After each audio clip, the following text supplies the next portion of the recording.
Ayo kita pulihkan nama baik Pak Jokowi, gitu loh. Halo, kenapa kawan? Kenapa untuk kamu pulihkan namanya Pak Jokowi? Kamu takut di penjara ya? Hah? Ayo pulihkan nama Jokowi. Kenapa? Siapa yang kamu ajak? Rekan-rekanmu yang 5 orang itu? Hah? Yang 5 orang yang kamu ajak untuk memulihkan nama Jokowi, kawan. Terlambat sudah.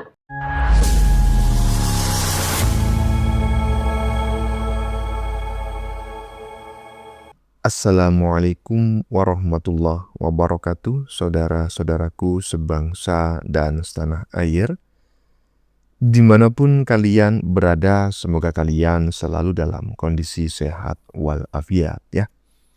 Berjumpa lagi dengan saya di Gaspol Update. Kami bukanlah buzzer pihak manapun. Kami hanya menyajikan ya, keputusan ada di tangan Anda. Teman-teman, ini ada video yang menurut saya cukup menarik ya, yakni tentang almarhum Krismon. Almarhum Krismon lagi ya, yang akhirnya menyerah. Ini kabar yang sangat menarik sekaligus menggelikan kawan-kawan. Aduh mon, setelah berbulan-bulan ya bikin drama ngibul ya, bikin drama menuduh ijazah Jokowi palsu yang sampai viral di jagat maya. Akhirnya kini kau ya, si almarhum Rismon menyerah juga. Dengan terang-terangan ya, almarhum Krismon mengajak rekan-rekannya untuk memulihkan bersama-sama ya, untuk bersama-sama memulihkan nama baik Jokowi. Ngapain kau pulihkan mon? Nggak perlu ya, nggak perlu kau pulihkan dan juga nggak penting kau pulihkan. Karena tanpa kau pulihkan pun nama Jokowi sudah pulih sendiri. Lagian nama Jokowi itu belum pernah rusak di mata masyarakat Indonesia. Ngapain pakai kau pulihkan? Mau cari muka kau? Ingat loh mon, nasi sudah jadi bubur ya. Dan ingat, penyesalan selalu ada di depan. Tentu saja teman-teman ya, nyerahnya si almarhum Krismon ini pasti karena efek ya, kepalsuan ijazahnya sendiri yang kini sudah mulai terungkap. Dan sebentar lagi tim dari Indonesia akan mengambil data Krismon di Yamaguchi University ya, termasuk dugaan surat kematian palsunya. Makanya dia berusaha memulihkan nama Pak Jokowi. Mau cuci tangan kau, mau lari kau, enak aja. Nah, bagaimanakah videonya dan bagaimanakah respon netizen? Mari kita tonton bersama. Kemudian mari kita komentari bersama di bagian akhir video. Ini dia. Ayo kita pulihkan nama baik Pak Jokowi, gitu loh. Halo, kenapa kawan? Kenapa untuk kamu pulihkan namanya Pak Jokowi? Kamu takut di penjara ya? Hah? Ayo pulihkan nama Jokowi. Kenapa? Siapa yang kamu ajak? Rekan-rekanmu yang 5 orang itu? Yang 5 orang yang kamu ajak untuk memulihkan nama Jokowi, kawan. Terlambat sudah. Ya, berarti takutnya kalian berlima untuk di penjara. Kok ada statement kamu memulihkan nama baik Jokowi? Maksud dan tujuanmu apanya sekarang mau memulihkan nama baik Jokowi? Kalau saya jadi orang Batak, kawan, apa yang sudah saya ucapkan, apa yang sudah saya keluarkan, apa yang sudah ya komitmenkan, apapun yang terjadi, masuk penjara, mau masuk penjara kek, mau apa kek, itu akan tetap saya lakukan. Saya akan laksanakan. Saya komitmen dengan apa yang saya katakan. Itu kalau orang Batak ini, ayo pulihkan nama baik Pak Jokowi. Untuk apa lagi, itu udah mau P21 kok. Udah mau P21, kau mau pulihkan nama baik Pak Jokowi, kenapa? Ada kehutan. Kenapa kawan? Sepertinya kamu itu udah mulai kayak cacing kepanasan ya. Padahal Ya sekarang bukan musim kemarau, bukan. Udah selesai musim kemarau kemarin. Kok kamu kepanasan cacingmu? Cacing itu di dalam perut, di dalam tanah. Kok bisa kepanasan? Padahal nggak kena sinar matahari secara langsung kan? Gimana pendapatmu, kawan? Ah, kalau kamu pulihkan nama baik Jokowi, tidak bakalan mau Pak Jokowi, kawan. Tidak. Karena konsekuensinya adalah jika belum ada yang masuk ke sel dan ke bui orang-orang seperti kalian, maka isu tentang ijazahnya Pak Jokowi nanti akan tetap bergulir sepanjang masa. Udah? Itu menurut pendapat saya yang tamatan SMA ini. Isunya akan seperti itu. Sementara dia Dewan Penasihat dari PSI. Sudah kawan? Nggak bakalan mau kawan. Terlambat sudah. Pintu maaf itu sudah terlambat bagimu. Sungguh pun ini merupakan suatu bulan puasa, bulan Ramadan, bulan yang penuh dengan berkah katanya. Ya kawan ya. Jadi kamu nggak usah terlalu nggak usah terlalu ini. Kamu mau pulihkan nama Jokowi. Terus nama-nama yang lain, Tito Karnavian, yang lain-lain yang kamu sebutkan. Itu satu paket kawan ya. Ya, bikinlah dulu. Bikinlah dulu kemampuan kalian, bikinlah dulu kecerdasan kalian, bikinlah dulu otak-otak kalian. Semua kalian berlima atau berenam. Kalian itu semuanya tidak mampu hanya melawan saya sendiri aja mungkin. Kalian berenam tidak mampu melawan saya. Ya. Mau sisi mana kalian berbicara dengan saya? Mau sisi politik? Oke.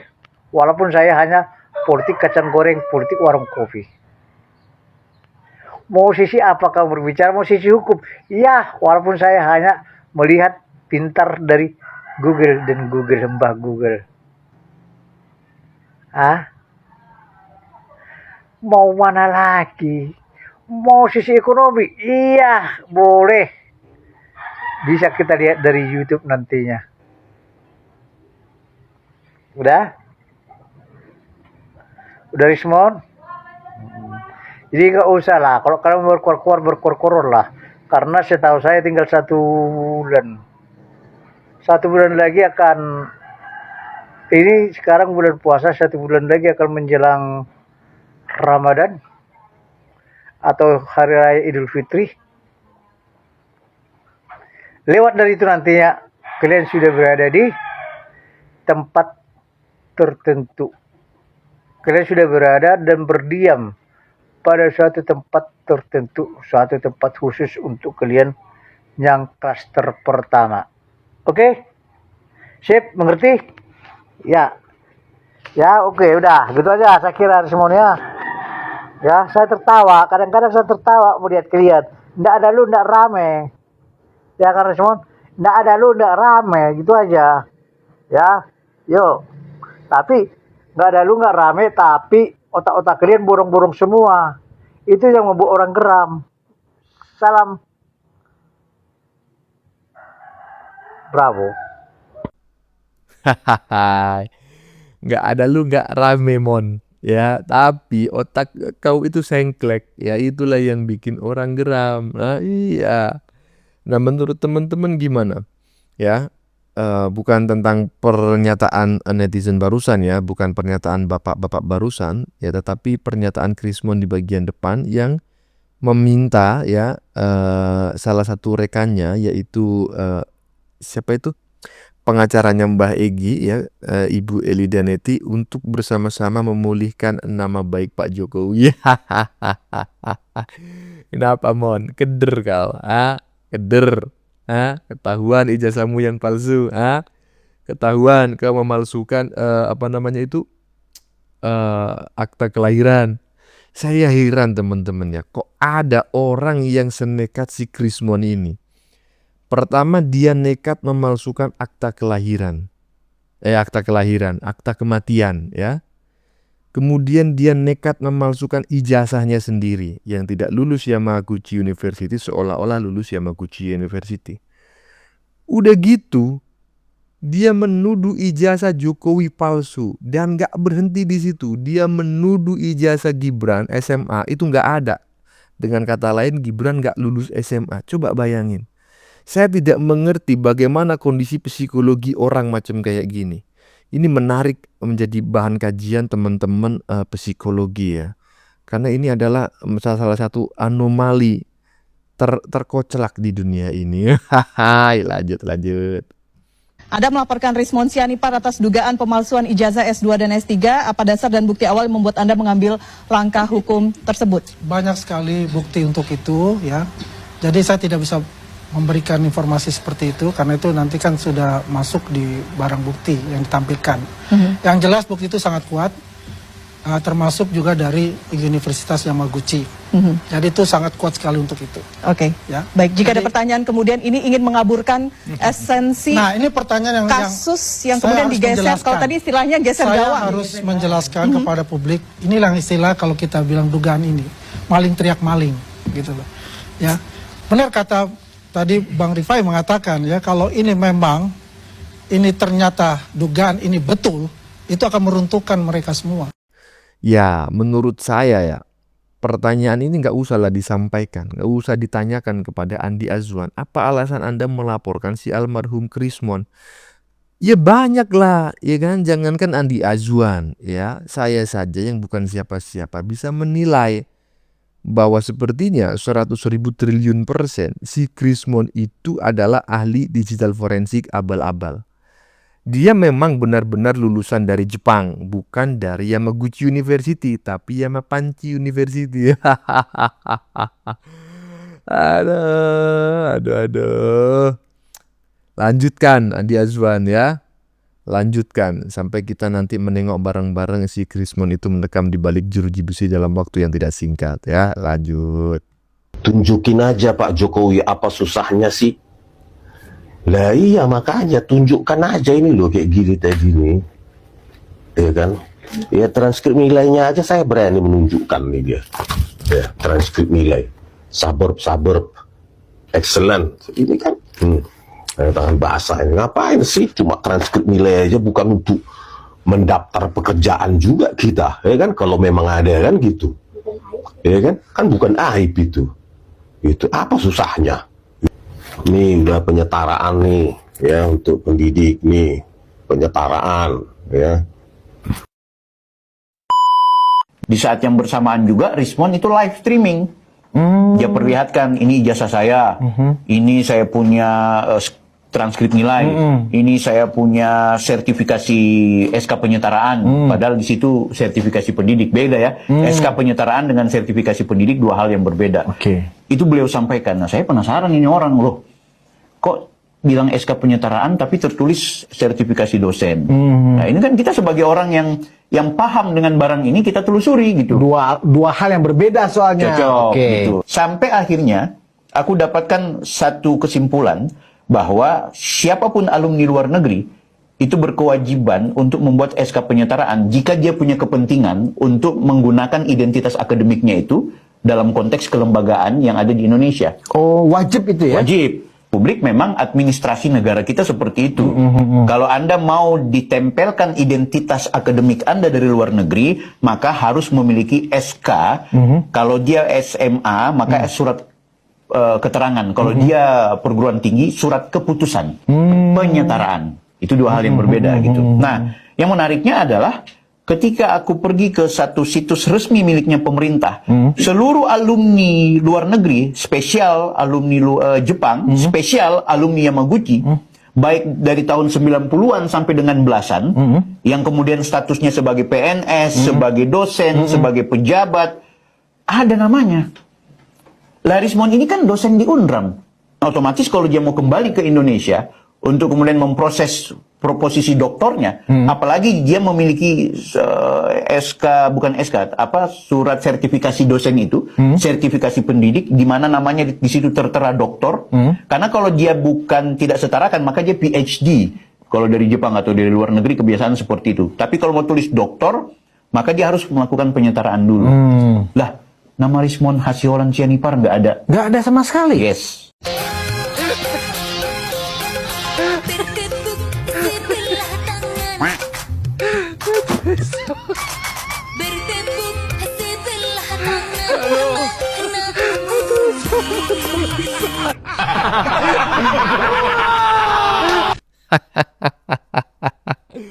Iya, fokus pada bagian belakang video teman-teman ya. Kalau pernyataan si Krismon, kemudian pernyataan Bang Bill itu sudah berkali-kali kami sajikan dalam konten-konten kami sebelumnya. Fokus kepada video, bagian video paling ujung, paling terakhir barusan itu. Satu kata dari saya, kurang ajar. Siapa ini yang bikin video macam kayak gini? Kok bisa-bisanya gitu loh? Si Chris itu mukanya si Krismon kan? Ingat loh teman-teman ya. Saya cuma mengingatkan kepada saudara-saudara kita sesama muslim gitu ya, dilarang menggunjing saudara kita yang sudah meninggal dunia. Biarlah dia tenang di alam sana, kan begitu. Kalau sudah meninggal dunia ya sudahlah, berarti masa bakti dia di dunia sudah selesai. Nggak usah dibikin video macam kayak gini gitu loh. Loh Bang, Rismon kan masih hidup. Apa iya? Saya dengar dia sudah punya akta kematian. Hebat kan? Aduh, lanjut. Guys, aku mau bahas ke kalian tentang bagaimana isu Rismon yang memiliki surat kematian. Ini masih dugaan ya guys ya, walaupun kemarin cukup ramai.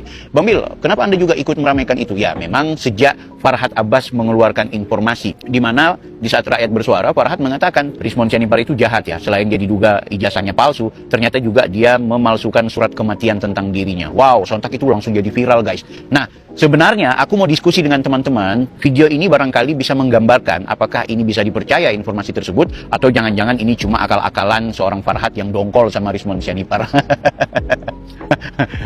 Oke, tapi kita harus pahami secara kronologis dulu kenapa akhirnya ada ide dan ada juga pembahasan yang berkaitan dengan surat kematian Rismon Sianipar. Dan apakah ketika Farhad bicara itu ada data yang real dia lihat, apakah juga saya yang melaporkan Rismon Sianipar berkaitan dengan surat kematiannya itu. Nah, hari ini barangkali lewat video ini supaya tidak disinformasi, supaya juga teman-teman tidak kemudian mendapatkan informasi yang tidak sesuai, barangkali menjadi klarifikasi sekaligus menjadi informasi tambahan buat kita semua.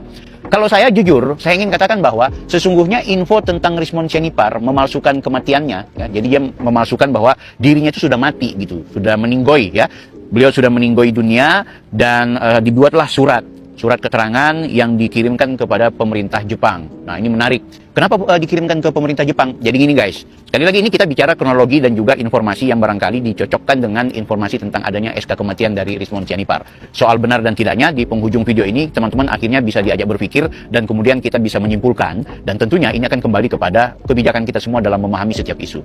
Begini, Rismon Sianipar ini kan dosen di UNRAM, Universitas Mataram. Ya, kita bisa membaca kurikulum vitae-nya yang ada di situs resmi miliknya UNRAM. Kalian bisa mengetahui tentang siapa Rismon Sianipar tersebut. Jadi sepanjang dia menjadi dosen, ternyata berkesempatan untuk mengikuti program beasiswa dari Jepang. Nah, itu memang mendaftarkan diri. Tapi kalau saya dengar dari pernyataan Rismon waktu dia diskusi bersama Refli Harun, dia menyampaikan bahwa ada salah seorang kolega dosen yang ikut memuluskan bagaimana Rismon Sianipar itu juga berkesempatan untuk bisa kuliah lagi. Ini menarik menurutku. Nah, tapi yang namanya program beasiswa Monbuka Gakuso itu adalah program yang harus diikuti dengan tes-tes tertentu gitu ya. Hebatlah Rismon bisa dapat, bisa lolos, ya, bisa diberikan kesempatan untuk mencicipi beasiswa yang sudah disediakan oleh pemerintah Jepang. Nah, ketika kemudian dia berangkat ke Jepang, ingat, pemerintah Jepang itu tidak hanya membiayai beasiswa dalam konteks perkuliahan. Jadi semua kegiatan atau aktivitas selama di Jepang itu dibiayai oleh pemerintah Jepang, guys. Kebetulan kampus yang dipilih oleh Rismon adalah Yamaguchi University. Problemnya, ketika Rismon Sianipar itu kuliah, ya ini kita bicara ilustrasi ya guys ya. Ketika beliau kuliah, nampaknya di perjalanan waktu atau mungkin di masa akhir beliau studi, ada hal yang nampaknya ini bermasalah. Nah, ini juga yang akan kita gali-gali informasinya langsung ke Yamaguchi-nya guys. Jadi bukan cuma soal surat kematian, bukan cuma soal tidak lulus kuliah, atau bukan cuma info tentang diduga dia memalsukan ijazahnya, bukan cuma soal hal-hal yang selama ini sarter terdengar di ruang dengar kita dan juga di layar-layar YouTube kita seolah-olah Rismon pemalsu ijazah bla bla bla. nampaknya ada informasi tambahan yang ini perlu kita gali lagi. Konon di Yamaguchi itu sudah ditunggu 2 orang yang sejak awal korespondensi dengan Yamaguchi Jepang guys, yaitu Roni Teguh dan juga Joshua, dalam hal untuk mendapatkan informasi yang sifatnya tidak hanya informasi elektronik, tidak hanya by email, langsung mendapatkan keterangan-keterangan dan juga surat-surat yang dianggap bahwa ini catatan-catatan seorang Rismond selama kuliah di Yamaguchi Jepang. Wow, ada yang kontroversi, ada yang surat-surat itu dianggap juga bagian dari catatan akademik seorang Rismond. Ada juga hal-hal yang sungguh sangat mencengangkan. Nah, ini yang bikin kita penasaran nih. Nah, itulah yang akhirnya membuat kita sedang membentuk tim dan kita prepare agar bisa menuju ke Jepang untuk mendapatkan surat-surat analognya. Jadi bukan cuma sekedar kita dapat informasi sekaligus salinan-salinan berbasis digital. Kita langsung ke TKP, kita cari kronologinya gitu. Nanti aku informasikan juga, ngapain sih Bang Bil kepo banget ke Rismond Sianipar? Walaupun aku udah sering informasi ya, kenapa harus kita telusuri soal Rismond ini, itu sudah banyak alasan yang rasional, argumentasiku juga yang bisa teman-teman bantah, kenapa Rismond ini harus kita ulik-ulik gitu. Oke, nah sekarang kita kembali ke soal surat kematian. Aku jujur, jauh sebelum Bang Farhad konfirmasi lewat di acara talk show apa itu ya, Rakyat Bersuara, kami memang dapat, bukan cuma dalam bentuk informasi, kita dapat keterangan-keterangan dari pihak-pihak yang aku bilang pihak yang berkompeten, ya, pihak yang berwenang juga, aku juga mau bilang dari pihak yang bisa dipercaya, atau info yang sering kita istilahkan info A1, boys, info A1, dari Yamaguchi langsung guys ya, bahwa memang terkonfirmasi Rismond Sianipar konon ketika beliau tidak bisa menyelesaikan studi, maka yang harus beliau lakukan adalah membuat semacam surat resmi ya atas nama keluarga Rismond, di mana yang bersangkutan sudah meninggoy dunia. Nah, karena sudah meninggoy itulah akhirnya Rismond Sianipar dibebaskan dari tagihan untuk pengembalian beasiswa Monbuka Gakuso tersebut. Nah, beasiswa itu kan sekali lagi bukan cuma soal beasiswa perkuliahannya, bukan cuma dana-dana SPP lah istilahnya kita, dana iuran semester, bukan cuma itu, tapi juga bahkan mie instan dia di sana pun, kos-kosan di sana pun itu dijamin oleh pemerintah Jepang. Wow, aku nanya sih ke Bang Roni Teguh, kira-kira apa yang menyebabkan seseorang itu tidak bisa menyelesaikan studi? Kalau memang benar Rismond Sianipar itu tidak menyelesaikan studi S2 dan S3-nya di Yamaguchi Jepang. Ada 2. Pertama juga faktor keadaan yang membuat dia tidak bisa ya. Keadaan itu ada hal-hal yang misalnya dia harus kembali ke dalam negeri karena ada peristiwa dia dalam keadaan sakit, bla bla bla bla. Itu keadaan-keadaan yang memang by insiden ya. Faktor yang kedua itu biasanya juga soal kemampuan intelijensianya, kemampuan IT-nya, kemampuan akademiknya, itu yang nggak mempan. Kalau Roni Teguh menilai nampaknya Rismond lebih cenderungnya kedua. Dia nggak menuduh ya, tapi ada kecenderungan kedua gitu. Jadi ada soal ketidakmampuan. Nah, itu confirm sih menurutku. Aku anggap benar juga ya. Karena selama ini Rismond Sianipar itu, termasuk ketika ijazahnya Pak Jokowi dia bilang palsu, teori yang terlalu banyak itu teori cocok logi. Serius guys. Teori cocok logi banyak betul sudah disanggah, banyak betul. Jadi dia terlalu merasa percaya diri dengan temuannya dan dia anggap itu benar. Minta maaf Bang Rismond, kita udah analisa lah teman-teman dosenku, teman-teman akademisiku, teman-teman yang memang bukan pendukung Pak Jokowi, no, orang-orang yang anti bahkan sama Pak Jokowi, itu ketika sudah bicara tentang ijazahnya Pak Jokowi, mereka tetap angkat bendera putih, ijazahnya asli gitu. Dan ketika mereka bicara soal bagaimana sosok Rismond Sianipar, jujur Rismond ini kebanyakan asbunnya, kebanyakan teori cocok logi. Ini belum lama kan ada tuh makalah yang bagaimana membantah Rismond. Dia bantahannya bukan cuma soal menyanggah teori Rismond, bahkan dia menganggap ada kesengajaan oleh Rismond Sianipar yang mengubah data-data tertentu agar terlihat apa yang dia perlihatkan adalah benar gitu. Itu ada di makalah. Nanti aku akan reaksi secara khusus soal makalah tersebut guys. Walaupun Bang Mosato ya, Ijan sudah mereaksi itu, Bang Joshua juga sudah mempublikasikan itu, tapi aku akan secara khusus kalau ada waktu insya Allah aku akan bahas, bukan soal teknisnya karena itu sangat digital forensik banget ya. Kita bukan wilayah itu. Cuma ada catatan-catatan kaki yang menurutku menarik ini. Penulisnya mau mengatakan bahwa nampaknya Rismond dengan sengaja itu membuat semacam ada simulasi data yang sebenarnya tidak seperti itu. Itu sengaja dibikin seperti itu oleh si Rismond supaya terkesan dia benar gitu. Nah, itu dalam konteks bahasa program. Sekali lagi nanti akan kita bahas. Aku rasa lucu kalau bahas soal Rismond. Jadi gitu. Nah, jadi wajarlah kalau akhirnya Rismond oleh Roni Teguh sebenarnya dia kecenderungannya di hal yang kedua, bahwa soal ketidakmampuan IQ, ketidakmampuan akademik, ketidakmampuan hal-hal yang tentunya menjadi tanggung jawab dan tugas berat dalam studi akhir. Apalagi di Jepang itu tidak semua orang punya kemampuan untuk bisa menyelesaikan studi kalau memang benar-benar dia tidak sungguh-sungguh dan juga tidak serius gitu. Wis. Nah, kalau faktor keadaan kan ya banyak hal lah. Bisa saja mungkin dia lagi mabuk cinta, dia nggak ngurus S2-nya atau S3-nya, ada kan begitu ya. Bisa saja mungkin dia dalam keadaan ada duka, bisa juga dalam konteks keadaan ini ada hal-hal yang membuat dia mau tidak mau harus meninggalkan Jepang. Kita nggak tahu itulah, itu sangat personal ya guys. Nah, jadi ketika orang tidak punya kemampuan menyelesaikan studi ini dan waktunya juga ternyata punya batasan, yang namanya beasiswa dari negara tertentu guys, itu biasanya kontraknya dalam artian lo harus selesai 4 tahun, lo harus selesai 3 tahun, lo harus selesai 5 tahun, lo harus selesai sekian dan nilainya harus sekian. Kalau nggak selesai maka kontraknya itu dianggap batal dan lo harus mengembalikan uang. Itu biasa di Belanda sering, Singapura juga ada, Malaysia juga ada. Ini kebetulan aku lagi di Malaysia. Nah, Jepang juga demikian gitu, termasuk Max tadi ya. Max itu yang apa tadi ya, lupa aku jadi lupa. Monbuka Gakuso. Aduh, boleh ya kita ketawa sedikit-sedikit, jangan terlalu serius lah, karena ada yang komplain juga subscriberku, Bang Mil kalau ngomong jangan serius banget lah. Tapi pas begitu aku ketawa ke TV, Bang Mil jangan ikut-ikut agree sama Opung, mau kalian ini gimana sih? Oke, be yourself ya, intinya tergantung masing-masing kita punya bawaan. Nah jadi itu guys, pertanyaannya, bagaimana mau memastikan bahwa Rismon Sianipar itu memiliki surat keterangan kematian itu, bahwa yang bersangkutan sudah meninggoy. Guys, ingat ya guys ya, beasiswa Monbuka Gakuso itu beasiswa yang mahal, beasiswa yang cukup banyak. Dia kalau dirupiahkan sih konon sampai 500-600 juta. Wow, itu luar biasa. Nampaknya Rismon Sianipar mungkin tidak mampu mengembalikan itu. Ya. Jadi itulah akhirnya membuat ide untuk membuat surat kematian. Karena kalau surat kematian kan bebas tagihan gitu. Astagfirullahaladzim. Ya sekali lagi ini masih dalam konteks informasi dari pihak tertentu. Itulah pentingnya nanti kalau BAP dari laporan kami ke Polda Metro Jaya itu sudah diterima dengan baik. Dalam artian aku juga secara pribadi dipanggil ya untuk memberikan inputan-inputan tambahan. Tentu penyelidikannya akan bertambah ya. Jadi kalau surat kematian itu hanya mengkonfirm bahwa benarlah ijazahnya palsu ya. Bahwa surat kematian itu hanya memastikan bahwa benarlah dia tidak lulus Yamaguchi Jepang. Nah jadi itu biarkan diproses penyelidikan. Tapi sekali lagi aku memastikan informasi ini sejak awal sudah kuterima. Dari siapa? Dari yang aku bilang tadi, dari orang yang aku anggap infonya A1, berkompeten dan berwenang. Jadi kalau dia berkompeten bisa saja cuma orang Jepang, kalau dia berwenang berarti dia punya kapasitas secara yuridis. Nah itu ya guys ya, tapi soal benar dan salah aku nggak bisa mendahului hukum. Kita akan hormati hukum karena asas duga tak bersalah juga harus kita alamatkan kepada siapapun guys. Nah jadi terserah, kalau Bang Rismon menganggap bahwa saya sedang memfitnah ya silakan. Saya juga bisa menyanggah kalau hari ini apakah saya membuat video fitnahan, bahkan sebelum-sebelumnya juga kalau aku dianggap memfitnah silakan dijadikan sebagai temuan atau aduan masyarakat ke depan untuk dilaporkan balik gitu. Walaupun Anda harus menyelesaikan dulu masalah ini. Jadi pelapor itu tidak boleh dilapor sampai dengan peristiwa kejelasan status hukum ini sudah benar-benar terbuka secara terang benderang. Bahwa saya benar atau saya salah, Anda tersangka atau tidak tersangka, pokoknya kalau sudah ingkrah, kalau sudah selesai, kalau sudah finish, baru kalau benar Anda yang menang, Anda yang benar, maka Anda bisa laporkan saya. Kan gitu. Selama itu belum, ya tolong jangan halangi kita yang sedang mengulik-ngulik.